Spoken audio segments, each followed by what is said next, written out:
नाज़रीन, क़िस्त के आगाज़ में हम देखते हैं कि काजी फाजिल सुल्तान से शर्मिंदा होते हुए उन्हें अपना इस्तीफ़ा थमाते हैं, जिसे सुल्तान फाड़ते हुए कहते हैं कि अल्लाह का शुक्र है कि वो फिर से मुत्तहिद हैं, और उन्हें लेकर दीवान में दाखिल हो जाते हैं। कुदस में जातलियून मुसलमानों से लूटा हुआ सोना लोगों में बांट रहा होता है कि लॉर्ड गाय का कमांडर उसे बुलाने आता है, और वहाँ दीवान में सुल्तान उमरा और वुज़रा से कहते हैं कि उन्हें सलीबियों को दिखाना होगा कि मुसलमान मुत्तहिद नहीं है, और कुदस से बाहर लाकर वो उन्हें इबरतनाक शिकस्त देंगे। तोमान और इज़्ज़तुद्दीन कहते हैं कि वो भी सलीबियों की तरह फतह के बाद उनका खून बहाएंगे, जिस पर सुल्तान हरगिज़ राज़ी नहीं होते। कुद्स में लॉर्ड गाय जातलियोन को सबके सामने फांसी देने का फैसला सुनाता है, जिस पर वो कहता है कि कुद्स के लोग उसके साथ हैं क्योंकि वो अमन से उकता गए हैं। उसी लम्हे सबीला आती है और उस वहशी पर चिल्लाती है कि उसने उसके बाप और भाई के मुआहदे को तोड़ दिया, जिसके लिए उन्होंने जानी दी। एक मंजर में बोड़ो फूल को देखते हुए सायरा की याद में रो रहा होता है कि सुल्तान वहाँ आते हैं और कहते हैं अपनी तड़प का सही इस्तेमाल करे, उसके अंदर की आग या तो रोशनी देगी या फिर वो उसी में जलकर राख बन जाएगा, और वहाँ से चले जाते हैं। कुद्स में खलील लॉर्ड गाय से कहता है कि सलाहुद्दीन ने जातलियोन और कुद्स को उनके हवाले करने का हुक्म दिया है, जिस पर वो कहता है कि वो उनके नुकसान की माली तलाफी कर सकता है, और अगर कुद्स चाहिए तो जंग करें। खलील मुड़ने ही लगता है कि जातलियोन उसके सीने में अपना खंजर पैवस्त कर देता है। बालन खलील को सहारा देता है और लॉर्ड गाय जातलियोन की इस हरकत पर गजबनाक हो जाता है। बालन उसकी आंखें बंद करते हुए जातलियोन का गिरबान पकड़ लेता है। विलियम्स लॉर्ड गाय से कहता है कि उसे शाम जाकर जाती तौर पर सूरत हाल का जायजा लेने की इजाजत दी जाए। अगले मंजर में इमाद खबर देता है कि विलियम्स खलील की लाश के साथ शाम आया है। सिपाही उसे सुल्तान के कदमों में गिरा देते हैं। वो मुआफी मांगते हुए कहता है कि एलची का कत्ल रिवायत के खिलाफ है, लेकिन इसके पीछे बादशाह का नहीं बल्कि जातलियून का हाथ है। सुल्तान उसे कहते हैं कि अमन का मौसम अब खत्म हुआ, अगर नौबत आई तो अकेले कुद्स पर हमला करेंगे। कुद्स में लॉर्ड गाय का कमांडर खबर लाता है कि पोप के दस्ते कुद्स पहुंच चुके हैं। उधर बायबूरा सुल्तान के पास खबर लाता है कि उनकी तवक्को के मुताबिक कुद्स की फौजें बाहर निकल आई हैं। वहां लॉर्ड गाय जातलियोन से कहता है कि ये तारीख में कुद्स की सबसे बड़ी फौज है। वो पानी के वसाइल के पास जाने लगते हैं तो हिनोक खबर लाता है कि सलाहुद्दीन के चंद साथी उनके भाई के साथ पानी के गिर्द मौजूद हैं। कुद्स में विलियम्स और बालन कह रहे होते हैं कि कुद्स की सारी फौज बाहर ले जाना बेवकूफी है, और बालन मार्कूस से कहता है हर उस शख्स को पकड़ कर ले आए जो तलवार चलाना जानता है। उधर जातलियोन और लॉर्ड गाय उस जगह पहुंचते हैं तो चंद सिपाहियों की बजाय पूरे आलम इस्लाम को एक झंडे तले पाते हैं। सुल्तान अपनी फौज का खून गरमाते हुए काफरों पर टूट पड़ते हैं। अपने सिपाहियों को कटता मरता देखकर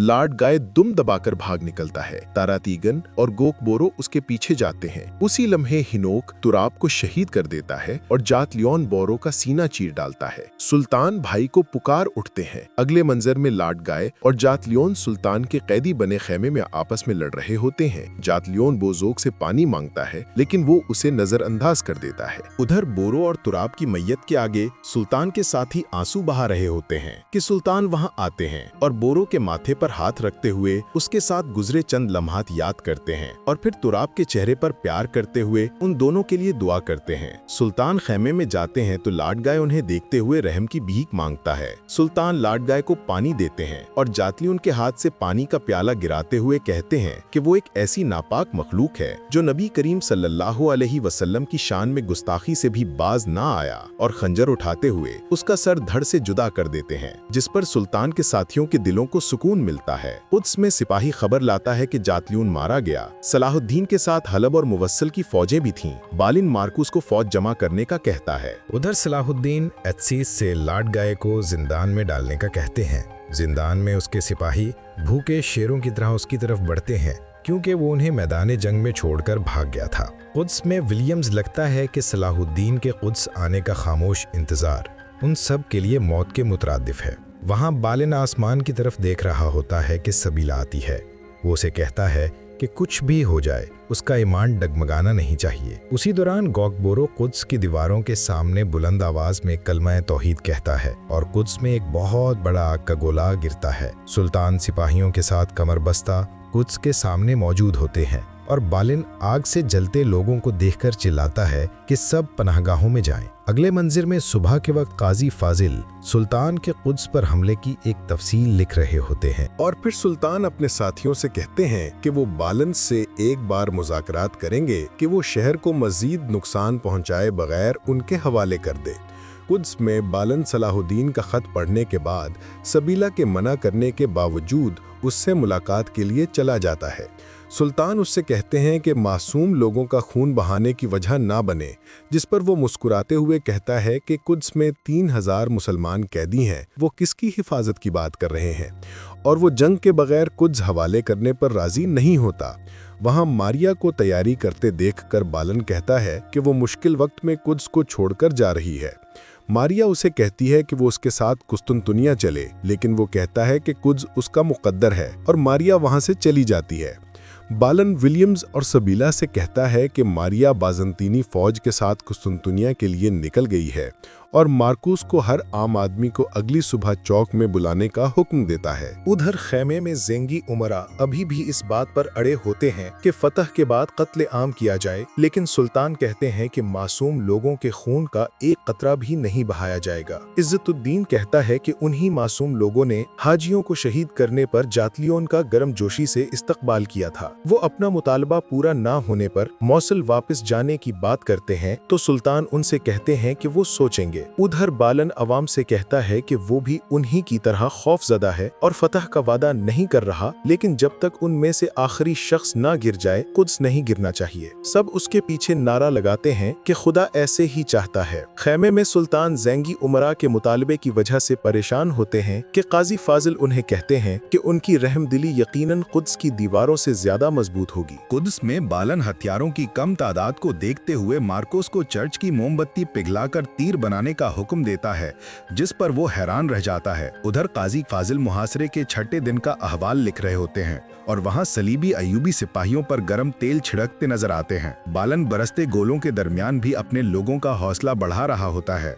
विलियम लिखता है कि उनके दरमियान बस एक ही शख्स बालन है जिसने अभी तक उम्मीद नहीं खोई। अंदर सबेला जख्मियों की मरहम पट्टी कर रही होती है। खैमे में सुल्तान तीर को देखते हुए कहते हैं कि बालन ने चांदी पिघलाना शुरू कर दी है।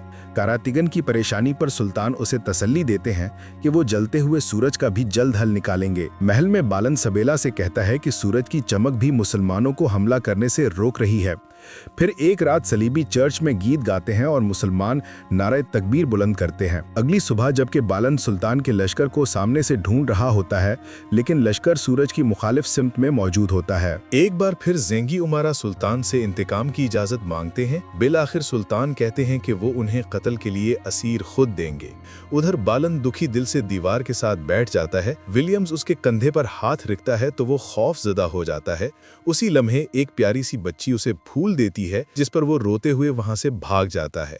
अगले मंजर में कारातिगन एक सलीबी औरत और बच्चे को लाता है। सुल्तान ज़ेंगी उमरा से कहते हैं कि इन्हें मार डाले, तो वो शर्मिंदगी से सर झुका देते हैं। फिर सुल्तान कारातिगन को हुक्म देते हैं कि इन्हें खाना और रहने की जगह दी जाए। कुछ देर बाद बालन सुल्तान के सामने हाथ में वही फूल लिए बैठा होता है। सुल्तान कहते हैं कि उसे कहने की जरूरत नहीं, उनकी वजह से किसी भी बच्चे की आंख में आंसू आया तो ये जीत उनके लिए कफन होगी। बालन कहता है कि सिर्फ वही इस जमीन को जन्नत का बाग बना सकते हैं और पलट जाता है। और फिर कुछ देर बाद सुल्तान लश्कर समेत कुद्स में दाखिल होते हैं और उस नन्ही बच्ची को उसका फूल थमाते हैं। सुल्तान अपने रहनुमा के बनाए हुए मिंबर को देखने लगते हैं और आखिरी मंजर में सुल्तान सलाहुद्दीन अयूबी मस्जिद अक्सा के आगे सजदा रेज होते हैं और उनके पीछे मुसलमानों के साथ साथ ईसाई और टेंगरी भी खुदा के आगे झुक जाते हैं। नाजरीन, कमेंट्स में बताएं कि सलाहुद्दीन सीरीज किसकी फेवरेट रही और आगे आप कौन सी सीरीज देखना चाहेंगे।